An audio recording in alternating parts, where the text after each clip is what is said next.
Nick, what are you doing? You're filling up with fuel? No, I'm just oiling the gear wheel because they throw it out and just like to make sure they don't get dry. So you can put grease in there, but I prefer to put a bit of oil in, and that keeps it spinning nicely. And you do this at the end of every race that you do? No, I mean you actually do it by the noise it makes. If it starts to make a noise, then you know it needs some. Yeah, well, unfortunately, when you're wearing a helmet, of course, you can't hear it, so you need someone else to tell you this. But yeah, I mean, we're probably normally I'd look at every couple of hours just to check that.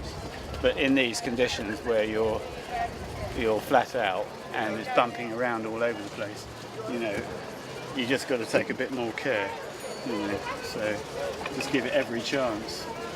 Yeah, there's a famous story about one of these Dion trikes and passenger trailers. Henry Edmonds, who, as you'll know, is one of the people behind the formation of Rolls-Royce. He went to Paris and bought a tricycle and trailer, or he certainly bought the tricycle. And he took it home on the train to southeast London somewhere, got it off on the train, and either by that time or sometime very shortly afterwards, he acquired a passenger trailer like this one here. This is made by Belvalet, which is a French manufacturer of the period. And a little later that year, he decided to take his wife to dinner. And they travelled across South London to Streatham. And he'd been struggling a bit, but then he found that it was going rather easier than he thought with his wife and the passenger in the back. But unfortunately, it had become uncoupled, and he'd left his wife somewhere on what now is probably the South Circular. I don't think she went in it again. So, yeah, I mean, they had their moments. This was already in Britain, this one, whereas the other two trikes I have over there, one I got from a Spanish collector and the other one I got from a French chap. So the one we've just been looking at is 1898. This is 1899. And again, it's all Dion Bouton, but the frame was made by Corps, C-O-R-R-E, who later became Corps La Licorne. And consequently we call it a Corps La Licorne. Having said that, it's all the bits on it are Dion, and this is what they did. The other would-be manufacturers, they went to Puteaux, to the French factory, and they bought everything they needed to make a trike, and then they put their own badge on the headstock and sold it as their own. And and that's how this mark starts. And that goes on for a few years with producing tricycles and that sort of thing. And then the other one over here that I'm running is 1899 as well. This is 100% Dion Bouton. So it's Dion Bouton frame. You can see from the forks here, importantly, it's still running on its surface carburettor, which is here. So this triangular box is a carburettor. Before spray carburettors were invented, around about 1900, they used spray carburettors where you're using the vapor and not the liquid. So instead of spraying in a mixture of fuel and air, it's sucking into the inlet the vapor. And I use hexane or SBB2, special boiling point 2, which is 95% hexane. It's very volatile. It's much more volatile than petrol. It doesn't go off like petrol, but what it does do is if you leave the cap open, it will just completely evaporate. It's that volatile. So we have to be a bit careful of that. And this and the other one are both direct drive trikes. So that means that there's no clutch, there are no gears. When you go, it goes. When you stop, it stops. So in modern traffic, they're actually quite difficult. But on a long run or racing like this, they're absolutely fine because once you get them going, you don't have to stop. So that's it. And I'll just tell you one or two other little things if you like. The most important thing I'm going to have to do that up, aren't I?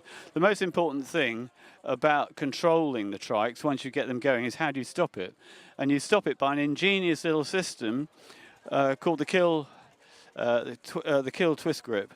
Because in here is all the wiring, and it comes to two little brass screws at the end.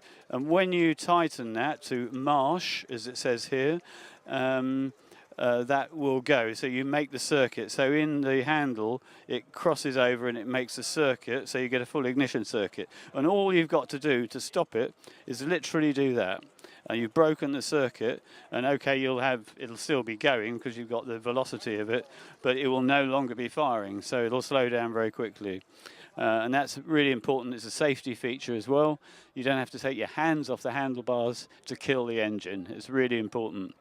So you can keep both hands on the handlebars. Let's move on from there, and we'll talk about the ignition system, because this is what makes the Dion trike so important. Is at the back here. So you squeeze around here at the back, you'll see what I mean. So we just get down here and have a look.